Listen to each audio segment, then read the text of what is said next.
যারা অনেক টাকা ঋণে আছেন সকাল বিকাল একটি দোয়া 7 বার পড়ুন, আপনার ঋণের বোঝা আল্লাহ পাক রব্বুল আলামিন দূর করে দিবেন। অনেকে দুশ্চিন্তা আছেন, টেনশনে আছেন, ঋণের বোঝায় জর্জরিত হয়ে আছেন, আপনি সকাল বিকাল একটি দোয়া পড়বেন। এটা আবু দাউদ শরীফের 1555 নম্বর হাদিস।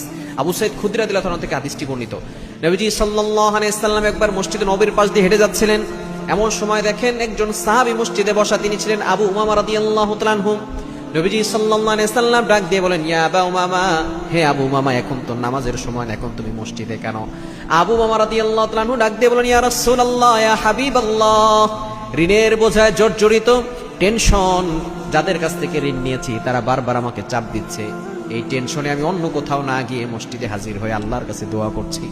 নবীজি সাল্লাল্লাহু আলাইহি ওয়াসাল্লাম বলেন, ইয়া আবা উমামা, তোমাকে কি আমি এমন একটা বাক্য শিক্ষা দিব না যে বাক্যের আমল করলে তোমার ঋণের বোঝা দূর হয়ে যাবে, তোমার টেনশন দূর হয়ে যাবে, তোমার বিপদ দূর হয়ে যাবে, তোমার কষ্ট দূর হবে, দুশমনের দুশমনি থেকে আল্লাহ তোমাকে হেফাজত করবে এবং আল্লাহ পাক রব্বুল আলামিন তোমার অভাব দূর করে দিয়ে সম্পদ দান করবেন।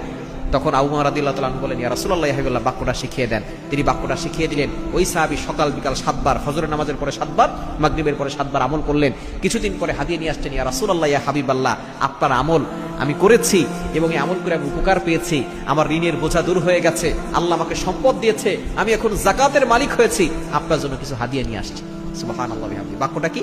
আল্লাহুম্মা ইন্নী আউযু বিকা মিনাল হাম্মি ওয়াল হাযান ওয়া আউযু বিকা মিনাল আজাজি ওয়াল কাসাল ওয়া আউযু বিকা মিনাল জুবনি ওয়াল বুখলি ওয়া আউযু বিকা মিন গলাবাতিদ দাইন ওয়া কাহরির রিজাল। এই ছোট্ট বাক্যটি ফজরের পরে 7 বার, মাগরিবের পরে 7 বার যদি আপনি আমল করতে পারেন, দেখবেন আল্লাহ পাক রব্বুল আলামিন ঋণের বোঝা দূর করে দিবেন।